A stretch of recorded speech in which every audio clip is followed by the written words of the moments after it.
আসসালামু আলাইকুম বন্ধুরা, শান্তির ব্লগ আর রান্নায় জানাই সবাইকে স্বাগত। আশা করছি সবাই ভালো আছেন। প্রতিদিনের মতো আবারও চলে এসেছি আপনাদের মাঝে আর একটা রেসিপি নিয়ে। আজকে আমি করে দেখাবো মুড়ি ঘন্ট। তো এটা সবাই জানেন আর আপনারা আপনাদের মতো করে রান্না করেন। আমি আজকে কিভাবে বানাচ্ছি সেটা একটু দেখে নিন। আমি এখানে দুটো কাতলা মাছের মাথা নিয়েছি আর এখানে নিয়েছি গোবিন্দভোগ চাল। এরপর আমি এখানে একটা কড়াই গরম করে নিয়েছি। প্রথমে আমি চালটাকে 2 মিনিটের জন্য ভেজে নেব।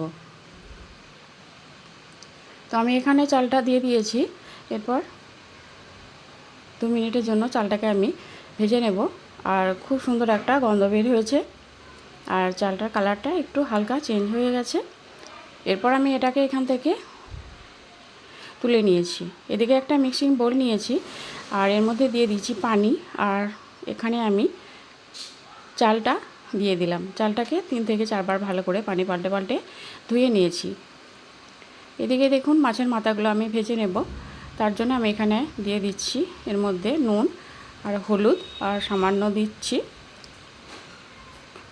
লঙ্কার গুঁড়ো। এরপর এগুলোকে খুব ভালোভাবে হাত দিয়ে মেখে নেব।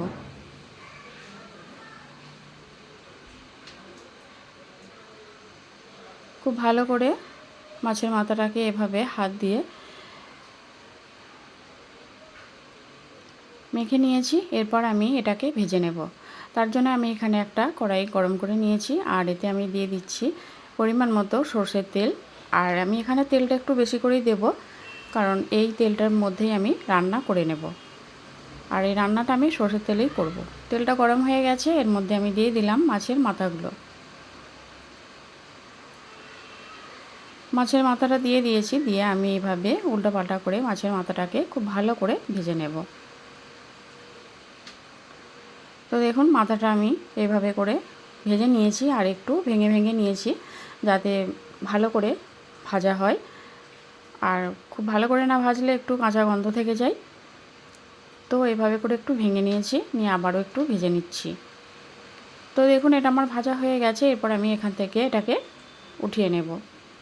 এখান থেকে আমি এটাকে উঠিয়ে নিয়েছি। এরপর ওই তেলের মধ্যেই আমি রান্নাটা করে নেব। তো এই জন্য আমি এখানে ফোড়নে দিয়ে দেব। এখানে আমি নিয়েছি দুটো তেজপাত এরকম টুকরো করে নিয়েছি, দুটো শুকনো লঙ্কা আর নিয়েছি গোটা গরম মশলা, এলাচ আর একটু দারচিনি, দুটো এলাচ, দুটো লবঙ্গ আর গোটা জিরে 1 চামচ। ফোড়নটাকে আমি ভালো করে ভেজে নিয়েছি। এরপর আমি এখানে দিয়ে দিচ্ছি মাঝারি সাইজের একটা কোচানো পেঁয়াজ।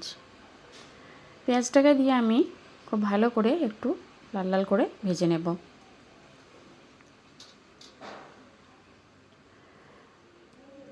তো ফোড়ন সঙ্গে আমি পেঁয়াজটাকে ভালো করে ভেজে নেব। তো দেখুন পেঁয়াজটা অনেকটাই নরম হয়ে গেছে।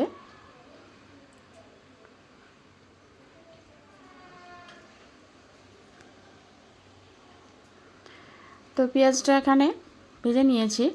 এরপর আমি এর মধ্যে দিয়ে দিচ্ছি মশলা। আমি এখানে দিয়ে দিলাম 1 চামচ কাশ্মীরি লঙ্কা গুঁড়ো আর 1 চামচ হলুদ গুঁড়ো আর দিয়ে দিলাম আদা রসুনের পেস্ট 1 চামচ।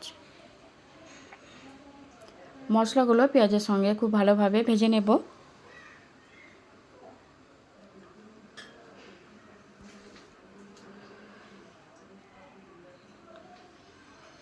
তো মশলার সঙ্গে পেঁয়াজটাকে খুব ভালো করে ভেজে নিয়েছি। এরপর আমি এখানে একটা আলুকে এরকম ডুমো ডুমো করে কেটে নিয়েছি, এর মধ্যে দিয়ে আলুর সঙ্গে আর মশলা পেঁয়াজ একসঙ্গে ভালো করে কষিয়ে নেব। আমি এখানে একসঙ্গে মশলার সঙ্গে বা পেঁয়াজের সঙ্গে কষিয়ে নিচ্ছি। আপনারা চাইলে এই কাজটা আলাদাভাবে আলুটাকে ভেজে নিয়েও এর মধ্যে দিতে পারেন। এর মধ্যে দিয়ে দিচ্ছি আমি স্বাদমতো নুন। আলাদা ভেজে নিয়েও করতে পারেন বা এভাবে কষিয়ে নিয়েও আলুটাকে রান্না করতে পারেন। তো আমি এখানে একটা আলু ব্যবহার করেছি। আলুটাকে মশলা পেঁয়াজ সব কিছুর সঙ্গে ভালো করে কষিয়ে নিচ্ছি। তো এটা আমার কষানো হয়ে গেছে। এরপর আমি এখানে দিয়ে দেব চালটা যে ধুয়ে রেখেছিলাম গোবিন্দভোগ চালটা, এর মধ্যে আমি দিয়ে দিলাম। আর আমি এখানে 1 কাপ চাল মেপে নিয়েছি। চালটাকে দিয়ে আমি মশলার সঙ্গে আবারও খুব ভালোভাবে কষিয়ে নেব। তো দেখুন মশলার সঙ্গে খুব ভালোভাবে চালটাকে কষিয়ে নিয়েছি।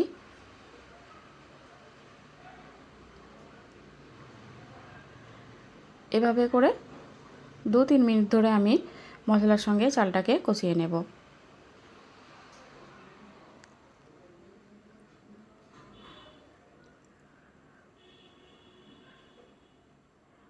তো দেখুন চালটা কষানো হয়ে গেছে।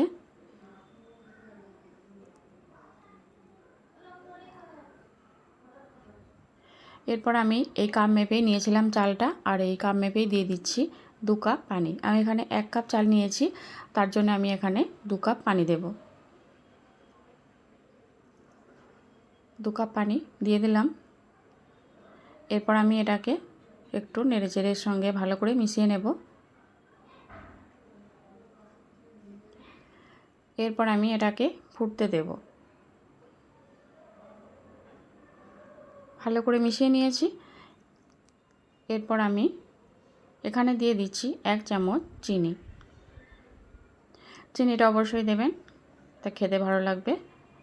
আর সামান্য পরিমাণ নুন দিয়ে দিলাম, যেহেতু এখানে চাল আর পানি দিয়েছি।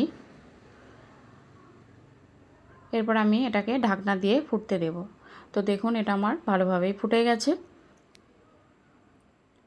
এই দেখুন। আর পানিটা অনেকটাই শুকিয়ে এসেছে। আরও কিছুক্ষণ আমি এটাকে এভাবে ফুটিয়ে নেব। তো এর মধ্যে আমি দিয়ে দিচ্ছি ভেজে রাখা মাছের মাথা। আপনারা যদি এখানে বেশি পরিমাণ বানাতে চান তাহলে চালের পরিমাণটা বাড়িয়ে দেবেন। এরপর আমি এখানে দিয়ে দিচ্ছি 1 চামচ গরম মশলার গুঁড়ো। এরপর আমি এটাকে এর সঙ্গে ভালো করে মিশিয়ে নিচ্ছি। আর দেখুন এর থেকে পানিটা অনেকটাই শুকিয়ে গেছে। এরপর আমি এখানে একটা ঢাকনা দিয়ে ঢেকে দেব 15 মিনিটের জন্য। তো দেখুন আমি এখানে 15 মিনিট পর ফিরে এসেছি। দেখুন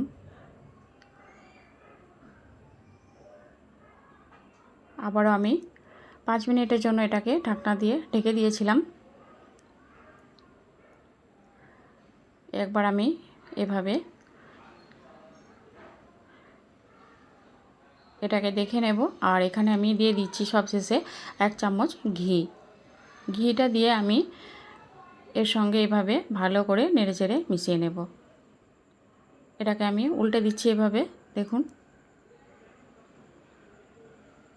একবার উপর নিচ করে নিচ্ছি, তাহলে এটা উপরের যে ভাতটা বা সেটা নিচে যাবে, একটু সেদ্ধ হয়ে যাবে ভালোভাবে।